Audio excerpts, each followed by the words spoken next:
ഷാമ, ഒടുവിൽ അൻവറിന്റെ സകല കഥകളും പുറത്തിടുകയാണ് ADGP അജിത് കുമാർ. നമ്മുടെ ആ കമന്ററി പറയുന്ന ഒരു വ്യക്തി ഉണ്ടല്ലോ, ഷൈജു ദാമോദരൻ. പുള്ളി പറയുന്നത് പോലെ വെച്ച് നോക്കുകയാണെങ്കിൽ കേരളക്കര കാത്തിരുന്ന നിമിഷം. ഇതുവരെ ADGP അജിത് കുമാർ വായുമ്പത്തി മിണ്ടാതിരുന്നു. ഇപ്പൊ അജിത് കുമാർ ഗുരുതരമായിട്ടുള്ള പല കാര്യങ്ങളുമാണ് അൻവറിനെതിരെ ആരോപിക്കുന്നത്. അൻവറിന് തീവ്രവാദ ബന്ധം എന്ന് പറയുന്നുണ്ട്. രണ്ടാമത്തെ കാര്യം അജിത് കുമാർ പറയുന്നത് അൻവറിന്റെ പിന്നിൽ മാഫിയ സംഘങ്ങളാണെന്ന് പറയുന്നുണ്ട്. അപ്പൊ ഈ അൻവറിന് തീവ്രവാദം എന്ന് പറയുമ്പം ജലീലും കൂടെ അൻവറിന്റെ കൂടെ ഉണ്ടെന്നുള്ളത് നമ്മൾ ചേർത്ത് വായിക്കേണ്ട ഒരു സംഭവമാണ്. അപ്പൊ ഇത് ഗുരുതരമായിട്ടുള്ള ഒരു വിഷയമാണ്. ഇപ്പോ അൻവർ ഈ ADGP അജിത് കുമാറിനെ പൂട്ടാനായിട്ട് പഠിച്ച മണി 18 നോക്കിയിട്ട് മുഖ്യമന്ത്രി പിണറായി വിജയൻ അനങ്ങിയില്ല. മുഖ്യമന്ത്രി പിണറായി വിജയൻ ADGP അജിത് കുമാറിനെ യാതൊരുവിധ പണിഷ്മെന്റും കൊടുത്തില്ല. പോരാത്തതിന് അൻവർ ആദ്യം ലക്ഷ്യം വെച്ചത് P ശശിയെയും അജിത് കുമാറിനുമാണ്. മുഖ്യമന്ത്രിയുടെ 2 കൈകളാണ്. ഈ 2 ചിറകുകളെയും അരിഞ്ഞു കളയാമെന്നാണ് അൻവർ ആദ്യം വിചാരിച്ചത്. പക്ഷേ അതിൽ പെട്ടുപോയത് പാവം സുജിത് ദാസാണ്.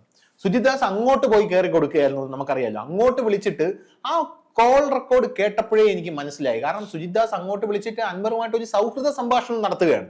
സുജിത് ദാസ് അൻവറുമായിട്ട് ഒരു സൗഹൃദ സംഭാഷണം നടത്തി അൻവറിനെ ഒന്ന് സുഖിപ്പിച്ച്, സാർ ഇങ്ങനെയുള്ള കാര്യങ്ങളൊക്കെ ഇതിനകത്ത് നടക്കുന്നുണ്ട്, എന്നെയാണ് ടാർഗറ്റ് ചെയ്യുന്നതൊക്കെ പറഞ്ഞപ്പോൾ എനിക്ക് തോന്നുന്നു അൻവറിനെ ഈ ജാള്യത മറയ്ക്കാനായിട്ട് സുജിത് ദാസിന്റെ കോൾ റെക്കോർഡ് എടുത്ത് പുറത്ത് വിട്ടിട്ട് അത് 1ാം വിക്കറ്റായിട്ട് അൻവർ ആഘോഷിച്ചതാണ്. പിന്നെ 2ാം വിക്കറ്റ് എന്ന് പറഞ്ഞ് ജലീൽ ഒരു സംഭവം ഇട്ടിട്ടുണ്ടായിരുന്നു. നമ്മുടെ മലപ്പുറം SP ശശിധരൻ അല്ലെ, ശശിധരനെ അവിടെ നിന്ന് മാറ്റി എന്ന് പറഞ്ഞുകൊണ്ട് ഒരു ജലീൽ ആഘോഷിക്കുന്നുണ്ട്. പക്ഷെ അയാളെ പ്രൊമോഷനോട് കൂടിയാണ് ട്രാൻസ്ഫർ കൊടുത്തത്. അതെങ്ങനെയാണ് ഈ 2ാം വിക്കറ്റായിട്ട് ജലീൽ ആഘോഷിക്കുന്നതെന്ന് മനസ്സിലായിട്ടില്ല എനിക്ക് ഇതുവരെ. പിന്നെ ഈ മലപ്പുറത്ത് ഒരു പ്രത്യേക നിയമം വല്ലതും ഉണ്ടോ, ഇന്ന പോലീസുകാരെ അവിടെ ഇരിക്കാവുള്ളൂ എന്നുള്ള ഒരു നിയമം വല്ലതും ഉണ്ടോ എന്ന് എനിക്കറിയില്ല. മൂന്നാമത് ഞാൻ ആലോചിക്കുന്നത്, ഇവിടെ ഹമാസ് നേതാക്കളെ വിളിച്ചുകൊണ്ട് വന്ന് ആദരിച്ച നാടാണിത്. അപ്പൊ ഈ ADGP RSSനെ കണ്ടു എന്ന് പറഞ്ഞ് ADGPയെ ക്രൂശിക്കേണ്ട ആവശ്യം എന്താണ് എന്ന് സ്പീക്കർ വരെ ചോദിച്ചു കഴിഞ്ഞു. അപ്പൊ ഈ ഒരു സാഹചര്യത്തിലാണ് ADGP തിരിച്ചടിച്ചിരിക്കുന്നത്. അതൊരു വല്ലാത്ത അടിയായി പോയി. എന്താണ് ഇതിന്റെയൊക്കെ ഒരു ആകെ തുക എന്താണ്?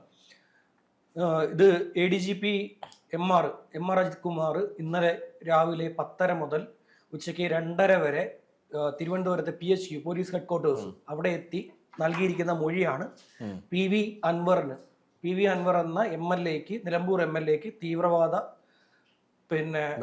ബന്ധം എന്നാണ് മൊഴി നൽകിയിരിക്കുന്നത്. തീവ്രവാദ ബന്ധം എന്ന് മാത്രമല്ല, തീവ്രവാദ ബന്ധമുള്ളവരാണ് അദ്ദേഹത്തിന്റെ പിന്നിൽ ഇപ്പോൾ പ്രവർത്തിച്ചു കൊണ്ടിരിക്കുന്നത്. മാഫിയ സംഘങ്ങൾ അദ്ദേഹത്തിന് പിന്നിൽ പ്രവർത്തിക്കുന്നുണ്ട്. സ്വർണ്ണക്കടത്ത് സംഘങ്ങൾ അദ്ദേഹത്തിന് പിന്നിൽ പ്രവർത്തിക്കുന്നുണ്ട്. ഇത്തരം കാര്യങ്ങളാണ് അദ്ദേഹം DGPക്ക് മുൻപാകെ 4 മണിക്കൂറിലധികം നൽകിയ മൊഴിയിൽ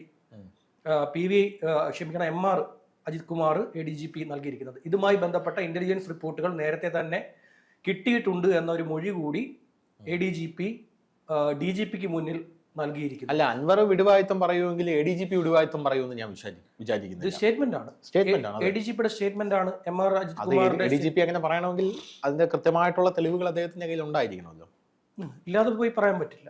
ഒരു DGPക്ക് മുന്നിലല്ലേ, സംസ്ഥാന പോലീസ് മേധാവിക്ക് മുന്നിൽ സംസ്ഥാനത്തെ പോലീസിലെ 2ാമനായിട്ടുള്ള ADGP MR അജിത് കുമാർ പോയി ഇങ്ങനെ ഒരു മൊഴി നൽകുമ്പോൾ അതിൽ കാര്യമായ തെളിവില്ലാതെ വെറുതെ പോയി ഒരു വായിൽ തോന്നിയത് വിളിച്ചു പറയാൻ പറ്റില്ല. പ്രത്യേകിച്ചും അദ്ദേഹത്തിന് എതിരായിട്ടുള്ള ഒരു അന്വേഷണമാണ് നടന്നുകൊണ്ടിരിക്കുന്നത്. ഇത് തമ്മിൽ പ്രശ്നങ്ങൾ അല്ല, തമ്മിൽ നോക്കുമ്പോൾ ഇവരെല്ലാവരും കുഴപ്പക്കാരാണെന്നേ ഞാൻ പറയുള്ളൂ. ഈ സുജിത് ദാസ് പാവം എന്നുള്ള ഒരു വാക്ക് ധനുഷ് ഉപയോഗിച്ചു, അത് വായിൽ നിന്ന് വന്നതാണോ എനിക്ക് തോന്നുന്നു.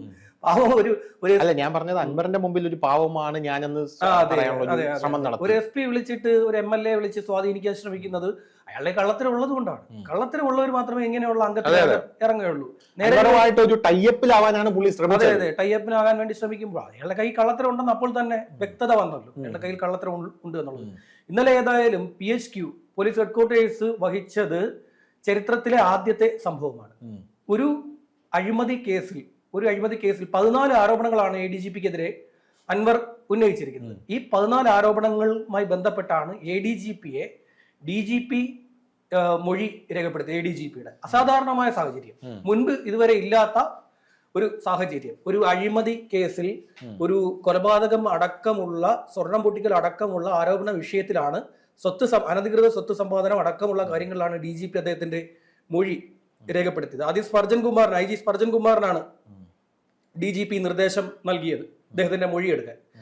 അപ്പൊ സ്പർജൻ കുമാറിന്റെ മുമ്പിൽ മൊഴി നൽകാൻ താൻ തയ്യാറല്ല എന്ന് ADGP പറഞ്ഞു. കുമാർ പറഞ്ഞു, സ്പർജൻ കുമാറിന്റെ മുന്നിൽ ഞാൻ മൊഴി നൽകില്ല, ഞാൻ അങ്ങേക്ക് നേരിട്ട് എന്റെ സ്റ്റേറ്റ്മെന്റ് ഞാൻ അങ്ങേക്ക് നേരിട്ട് തരാമെന്ന് പറഞ്ഞ് ഇദ്ദേഹം ലെറ്റർ നൽകി. അതിന്റെ അടിസ്ഥാനത്തിൽ പിന്നീട് DGPക്ക് മറ്റൊരു ഇതില്ല, ഓപ്ഷൻ ഇല്ല. കാരണം ADGPയുടെ മൊഴി IG എടുക്കുന്നതൊക്കെ ഏറ്റവും വലിയ പോലീസിലെ ഏറ്റവും വലിയ അടിസ്ഥാനരഹിതമായിട്ടുള്ള വിരോധാഭാസം എന്ന് പറഞ്ഞാൽ ബുദ്ധിശൂന്യമായിട്ടുള്ള കാര്യങ്ങളാണ് എന്ന് തന്നെ പറയാം. ഇതിപ്പോ നമ്മൾ ആരെയും ന്യായീകരിക്കുന്നില്ല, ഇവരെ ആരെയും ന്യായീകരിക്കുന്നില്ല. ഇവരുടെ ഒക്കെ കയ്യിലുള്ള കള്ളക്കഥകളെല്ലാം ഓരോ ഘട്ടങ്ങളിലായി ഈ കള്ളന്മാർ തമ്മിൽ ഏറ്റുമുട്ടുമ്പോൾ ഉണ്ടാകുന്ന ഏറ്റവും വലിയ ഗുണമാണ് സത്യം പുറത്തു വരും. കള്ളന്മാർ തമ്മിൽ ഏറ്റുമുട്ടുമ്പോൾ സത്യം പുറത്തു വരും. അത് സ്ഥിരമായിട്ടുണ്ടാകുന്നത്. രണ്ട് ഗ്യാങ്ങുകൾ തമ്മിൽ ഏറ്റുമുട്ടുമ്പോഴാണ് പലപ്പോഴും ഇവിടെ ലഹരി അടക്കടത്തടക്കമുള്ള സാധനങ്ങൾ പിടിക്കപ്പെടുന്നത്. ലഹരി കടത്ത്, സ്വർണ്ണക്കടത്ത്, MDMA കച്ചവടം, ഇതെല്ലാം പിടിക്കപ്പെടുന്നത് ഗ്യാങ് വാറിലൂടെയാണ്. അത്തരത്തിലൊരു ഗ്യാങ് വാർ ആണ് ഇതെന്നേ ഞാൻ പറയുകയുള്ളൂ. ഒരു ഗ്യാങ് വാർ നടക്കുകയാണ്. ഇതിൽ ആരാണ് കൂടുതൽ കുഴപ്പക്കാർ എന്നുള്ളത് മാത്രമേ ഇനി അറിയാനുള്ളത്. PV അൻവറിനെതിരെ വരുന്നത് ഏറ്റവും ഗുരുതരമായിട്ടുള്ള ADGPക്കെതിരെ വന്നതിനേക്കാൾ ഗുരുതരമായിട്ടുള്ള ആരോപണമാണ് PV അൻവർ MLAക്കെതിരെ. ഒരു സംസ്ഥാനത്തെ ഒരു MLAക്ക് തീവ്രവാദ ബന്ധമുണ്ടെന്ന് ലോ ആൻഡ് ഓർഡറിൽ നിൽക്കുന്ന ഒരു ADGP പോയി അവിടെ പോയി, അതും സ്റ്റേറ്റ് പോലീസ് ആസ്ഥാനത്ത് പോയിട്ട്. ഞാൻ ഷാമിനോട് അന്ന് പറഞ്ഞ ഓർമ്മയുണ്ടോ, ഈ അൻവർ മുങ്ങിയിട്ട് ആഫ്രിക്കയിലൊക്കെ പോയിട്ട് തിരിച്ചു വന്നല്ലോ. അൻവറിന് അവിടെ സ്വർണ്ണ ഖനനം ഉണ്ടെന്നാണ് പറയുന്നത്. ഇതിന്റെയൊക്കെ കഥകൾ ഇനി പുറത്തു വരാനിരിക്കുന്നതേ ഉള്ളൂ എന്ന് ഞാൻ അന്നേ പറഞ്ഞുള്ളൂ. അൻവർ ഒരു സമയത്ത് നമ്മുടെ നാട്ടിൽ ഇല്ലായിരുന്നു. പുള്ളി 63 ദിവസം ഒരു MLA നമ്മുടെ നാട്ടിലില്ല. പുള്ളി നിയമസഭാ സമ്മേളനം നടക്കുമ്പോൾ. അതെ, ഒന്ന് ആലോചിച്ച് നോക്കൂ. അന്നേ പല ആൾക്കാർ സംശയം. പക്ഷെ അൻവറിനെ ഒരു ലൂപ്പ് ഹോളും ഇല്ലാതാണ് ഈ പുള്ളിക്കാരൻ പല കാര്യങ്ങളും ചെയ്തു വയ്ക്കുന്നത്. കൃത്യമായിട്ട് അവർക്ക് വിവരം കിട്ടിക്കാണും, എന്തിനാണ് പുള്ളി പോയത്, പുള്ളിയുടെ പിറകിൽ ആരാണ് എന്നൊക്കെയുള്ള വിവരങ്ങളെ കൃത്യമായിട്ട് കിട്ടിക്കാണെന്ന് ഞാൻ മനസ്സിലാക്കുന്നത്. ADGP കൊടുത്തിരിക്കുന്ന മറ്റൊരു മൊഴി, അൻവർ ഈ ഷാജനെതിരെ തീവ്രവാദ വിരുദ്ധ നിയമപ്രകാരം കേസെടുക്കണം, കേസെടുക്കണമെന്ന് ആവശ്യപ്പെട്ടു. മറുനാടൻ ഷാജനെതിരെ ആവശ്യപ്പെട്ടു. അതിന് താൻ വഴങ്ങിയില്ല. ഇതാണ് ഒരു കാര്യം. നിയമപ്രകാരം അൻവറിനെതിരെ വാർത്തകൾ നൽകിയതിന് നിയമപ്രകാരം ഷാജിനെതിരെ കേസെടുത്തിട്ടുണ്ട്. തീവ്രവാദ വിരുദ്ധ നിയമപ്രകാരം തനിക്കത് കേസെടുക്കാൻ സാധിക്കുന്ന കാര്യമായിരുന്നില്ല എന്നൊരു മൊഴി നൽകിയിരിക്കുന്നു. പിന്നീട് രണ്ടാമത്തെ വിരോധമായി ADGP പറഞ്ഞിരിക്കുന്നത് തന്നോടുള്ള വിരോധത്തിന് കാരണം ഒന്ന്, ശശിധരൻ S മലപ്പുറം SP മാറ്റണമെന്ന് അൻവർ ആവശ്യപ്പെട്ടു. അതിനും താൻ തയ്യാറായില്ല. ഈ രണ്ട് കാര്യങ്ങൾ തയ്യാറാവാത്രയൊക്കെ സ്വാധീനമുള്ള ഒരു വ്യക്തിയാണോ അൻവർ? നിലമ്പൂരുള്ള സ്വതന്ത്ര MLA ആണല്ലോ പുള്ളിക്കാരൻ. സ്വതന്ത്ര MLA ആണ്. പുള്ളിക്കാരന് പോലീസിന് ഉള്ളിനകത്തുള്ള സ്വാധീനം ഇപ്പോ എന്തൊരു സ്വാധീനമാണ് പുള്ളിക്കാരനുള്ളത്. പുള്ളി പറയും പോലെ ADGP കേൾക്കണം, മുഖ്യമന്ത്രി കേൾക്കണം, ആഭ്യന്തര വകുപ്പ് അങ്ങനെ പോകണം. കോൾ റെക്കോർഡിംഗ് എടുത്തു. അതെ, കോൾ റെക്കോർഡിംഗ് എടുത്തു.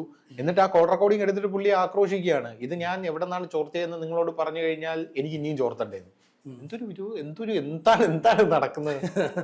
അല്ലൊരു സംസ്ഥാന ആഭ്യന്തര വകുപ്പ് ഭരിക്കുന്നത് പിണറായി ആണെന്ന് ആലോചിക്കണം. പിണറായി വിജയൻ പോലും അൻവറിനെ ശാസിക്കാൻ തയ്യാറാകുന്നില്ല. അൻവറിനെ വിളിച്ചു വരുത്തി. ഇന്നും അൻവർ ഇപ്പൊ ഇവിടെയുണ്ട്, ട്രിവാൻഡ്രത്തുണ്ട്. ഇപ്പോൾ P ശശിക്കെതിരെയുള്ള പരാതി എഴുതി കൊടുക്കും. മുഖ്യമന്ത്രിയുടെ പേഴ്സണൽ പൊളിറ്റിക്കൽ സെക്രട്ടറി ആണല്ലോ. പൊളിറ്റിക്കൽ സെക്രട്ടറിക്കെതിരെയുള്ള പരാതി എഴുതി കൊടുക്കാനാണ് ഇപ്പൊ തിരുവനന്തപുരത്ത്. ഇപ്പൊ ഉണ്ട് ഇവിടെ MLA ഹോസ്റ്റലുണ്ട് അൻവർ എന്നാണ് എന്റെ അറിവ്. PV അൻവർ ഇവിടെ ഉണ്ടെന്നാണ് എന്റെ അറിവ്. അൻവർ ഇന്നിപ്പോ P ശശിക്കെതിരെയുള്ള ഇത് എഴുതി കൊടുക്കും. ഇത് ഒരു വിധത്തിൽ നമ്മൾ ഇതിനെ എന്താ പറയാ, ഇതൊന്നും പാടില്ലായിരുന്നു എന്ന് പറയരുത്. പ്രോത്സാഹിപ്പിക്കണം. നല്ല പിന്തുണ നൽകണം. നല്ല പിന്തുണ. നിങ്ങളിപ്പോ പലരും വന്ന് എന്നോട് ചോദിക്കുന്നു, നിങ്ങൾ എന്തിനാണ് ഈ തുടർച്ചയായിട്ട് ഇവരുടെ കാര്യങ്ങൾ ഇങ്ങനെ പറഞ്ഞുകൊണ്ടേയിരിക്കുന്നത്? നിങ്ങൾക്ക് വേറെ എന്തെല്ലാം വിഷയങ്ങൾ പറഞ്ഞുകൂടെ? ഞാൻ ആലോചിക്കുന്ന ഞാൻ ശരി എന്ന് പറഞ്ഞ് ഫോൺ വെക്കത്തേ ഉള്ളൂ. ശരി, നമുക്ക് അങ്ങനെ ചെയ്യാമെന്നൊക്കെ പറഞ്ഞ് ഫോൺ വെക്കത്തേ ഉള്ളൂ. പക്ഷെ എന്റെ മനസ്സിലുള്ള സാധനം ഇവന്മാർ തമ്മിൽ ഏറ്റുമുട്ടണം. ഇവന്മാർ തമ്മിൽ ഏറ്റുമുട്ടിക്കൊണ്ടേയിരിക്കണം. ഇവന്മാരുടെ ഈ ഗ്യാങ് വാറിലൂടെ ഇവിടുത്തെ ഏറ്റവും വലിയ കള്ളത്തരങ്ങൾ, ഇതുവരെ മറച്ചുവെച്ച പല കള്ളത്തരങ്ങളും കൊലപാതകങ്ങൾക്കും മറുപടി കിട്ടും. ഇതിലൊക്കെ ഉത്തരം കിട്ടും. ഇത് ആര് കൊന്നു, എങ്ങനെ കൊന്നു, ഇടവണ്ണയിലെ ഒക്കെ കേസുകൾ എങ്ങനെ സംഭവിച്ചു, വെടിവെച്ച് കൊന്നത് ആരാണ്, യഥാർത്ഥത്തിൽ ആ ഷാനല്ല എന്ന് പറയുന്നുണ്ടല്ലോ. ഷാനല്ല വെടിവെച്ച് കൊന്നേന്ന് പറയുന്നുണ്ട്. അപ്പോൾ ആര് കൊന്നു, എങ്ങനെ കൊന്നു, ഇതുവരെ കാണാതായവരുടെ ലിസ്റ്റ് എടുക്കണം. ഈ കാണാതായവരൊക്കെ എവിടെ പോയി, എവിടെയുണ്ട്, ഇവരൊക്കെ ഗൾഫിലാണ്, അവിടെയാണെന്നൊക്കെ പറയുന്നുണ്ടല്ലോ. ഇവരൊക്കെ ഗൾഫിൽ എവിടെ നിൽക്കുന്നു, ഇതെല്ലാം പുറത്തു വരണം. പുറത്തു വരണമെങ്കിൽ ഈ ഗ്യാങ് വാർ നടക്കണം. ഈ കള്ളന്മാർ തമ്മിലുള്ള ഗ്യാങ് വാർ ഇങ്ങനെ പുരോഗമിച്ചുകൊണ്ടേയിരിക്കണം. അപ്പോൾ ഈ സർവ്വ പുഴുക്കുത്തുകളും, നിയമസഭയിൽ ഇരിക്കുന്ന പുഴുക്കുത്തുകളും പുറത്തു വരും, ഈ പോലീസ് സേനയിൽ ഇരിക്കുന്ന പുഴുക്കുത്തുകളും പുറത്തു വരും, പിന്നെ പുറത്ത് ഇവർക്കൊക്കെ പിന്തുണ നൽകാൻ നടക്കുന്നവന്മാരും പുറത്തു വരും. എല്ലാത്തിനെയും വലിച്ച് പുറത്തു വരണം. പൊതുസമൂഹം അറിയണം പലവന്മാരുടെയും തനി നിറം എന്താണ് എന്നുള്ളത് പൊതുസമൂഹത്തിന് ബോധ്യപ്പെടണം. പൊതുസമൂഹത്തിന് ബോധ്യപ്പെടണം എന്ന് പറഞ്ഞാൽ ഇവരെല്ലാവരും കമ്മിറ്റഡ് ആയിരിക്കുന്ന ആരോടാണ്? നമ്മളോടാണ്. നമ്മളോടെന്ന് പറഞ്ഞാൽ നമ്മളടക്കമുള്ള സാധാരണക്കാരോടാണ് ഇവരെല്ലാവരും കമ്മിറ്റഡ് ആയിരിക്കുന്നത്. നമ്മൾക്ക് വേണ്ടിയാണ് ഇവർ പ്രവർത്തിക്കേണ്ടത്. നിയമസഭയിൽ ഇരിക്കുന്ന PV അൻവർ ആർക്ക് വേണ്ടിയാണ് പ്രവർത്തിക്കേണ്ടത്? ഇവിടുത്തെ സാധാരണക്കാരായിട്ടുള്ള ജനങ്ങൾക്ക് വേണ്ടിയാണ് PV അൻവർ ആദ്യം വാളെടുക്കേണ്ടത്, ആദ്യം സംസാരിക്കേണ്ടത് അവർക്ക് വേണ്ടിയാണ്.